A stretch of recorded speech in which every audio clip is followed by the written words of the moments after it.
Perfectionism kills happiness. By striving to be someone perfect, you kill your own happiness. You destroy yourself by trying to become what is not real. Perfectionism or being perfect is simply an illusion. It's the idea of setting such high standards, expectations on yourself or others that are not real or almost unachievable. When you set these expectations, you destroy yourself because then you desire, oh, I have to be flawless. And the only way to do that is if I stop all my flaws. But see, the thing is, everybody has flaws. Everybody has flaws. But does that mean, oh, we're bad people? That we're not good? Or we're not good enough? No. Just because you're not perfect doesn't mean you're a bad person. You can choose to do better.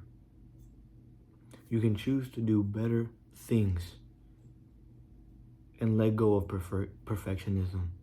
Because if you always focus on trying to be this person, and I'm gonna make an example here, would be like the red pill whole male thing. Trying to be that perfect person or perfect male or alpha male, what the heck you want to call it, is like trying to chase something that doesn't exist. Because many expectations will be put on you. Oh, you gotta do this. Oh, you gotta do that to be this. And if you do this and that, you're terrible and you're not this. You have to be without flaw. But nobody is without flaw. Everybody makes mistakes. Everybody falls short. Some more than most. But that still doesn't make you a bad person. In fact, the only thing that makes you different is that you keep trying. The fact that you try after you fall is what makes you a better person. Because if you just gave up and you said, you know what, I'm done. I'm done trying to be a perfect person and I'm just gonna give up. Let it all go. When you do that, you give up on yourself, obviously. But you destroy yourself in the process. Because giving up is when you truly fail. Not all the times you kept trying and you failed. When you truly give up is when you fail.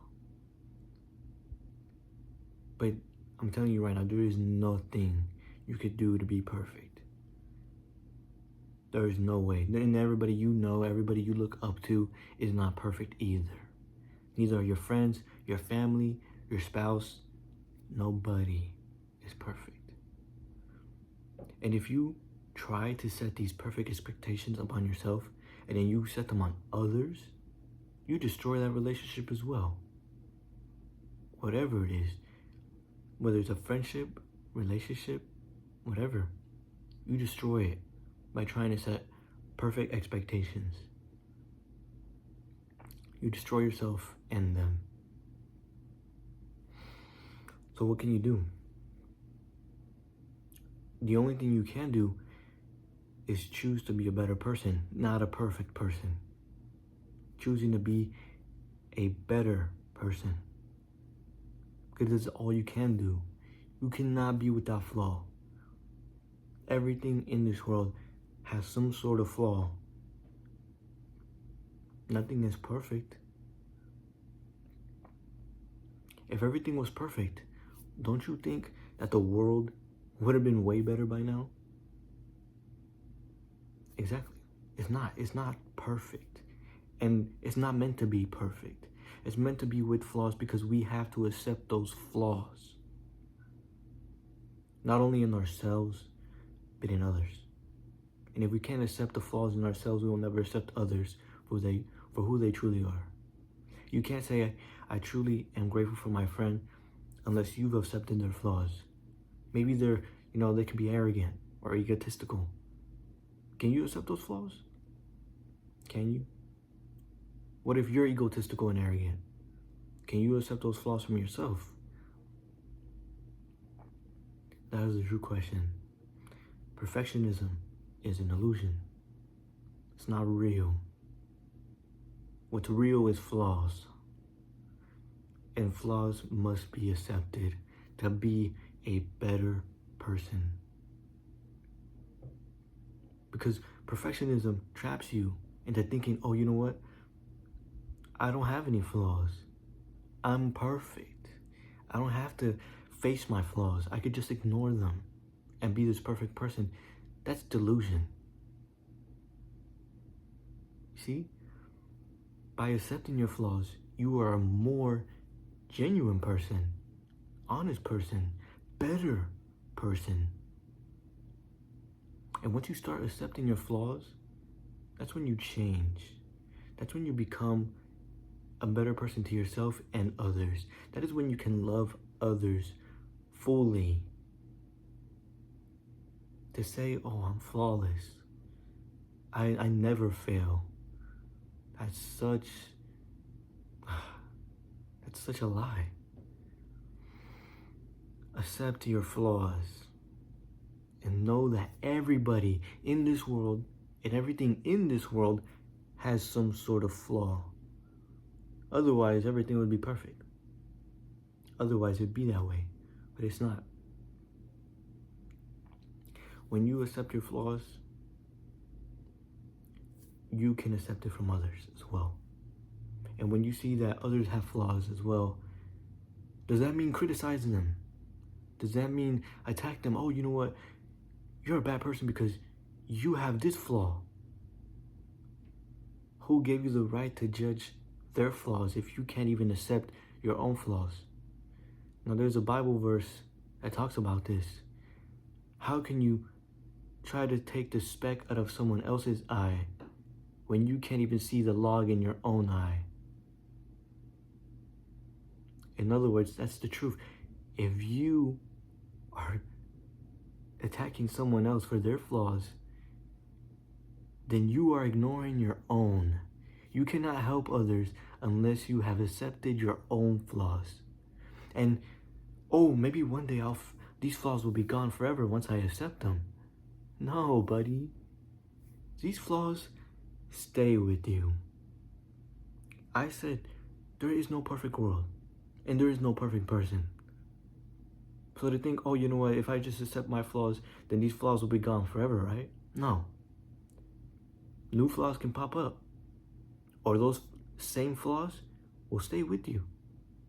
But it's choosing and trying to be a better person that makes all the difference.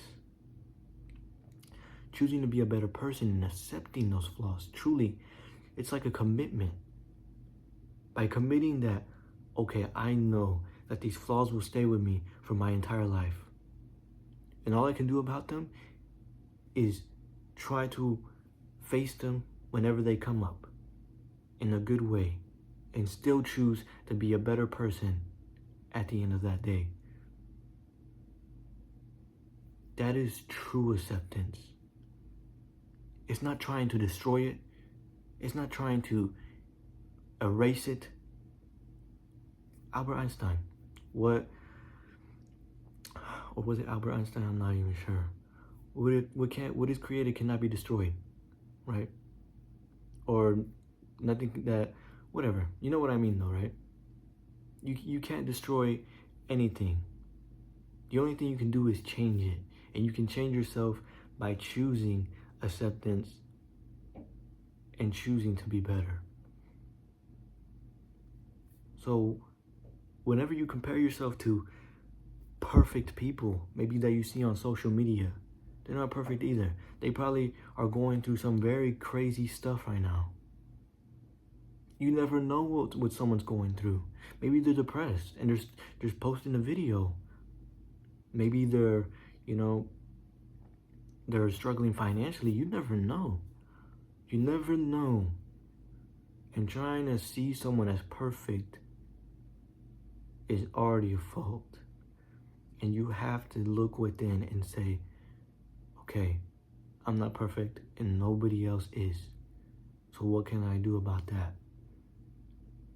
Stop trying to compare yourself to someone that isn't even you. The only person you should ever compare yourself to is you, not other people. Are you that same person? You two are not the same. Everybody is different, unique, individual. So to say, oh, I wish I had that person's body, or I wish I was that rich like that person is, you're forgetting your own self by doing that. You demean yourself. You cast doubt on yourself that, oh, you know what, maybe I can't do that. Or how could I ever reach that? Then you obsess about becoming like this other person, becoming perfect like this other person. But the truth is, even if you were to acquire perfection, how would you feel? If everything was perfect and without flaw, everything would be boring. Truly, everything would be boring. Life is not fun without its flaws. And life is not life without its flaws. So, oh, you can pray to God all you want and say, oh, I wish life was perfect. He's going to show you just how boring a perfect life is. And you're going to want to go back to a life that is flaws, full of flaws, but a life where you accept those flaws. So stop trying to chase perfection. It's not real. And even if it was, it wouldn't be fulfilling. I love you all. Thank you for watching. Amen.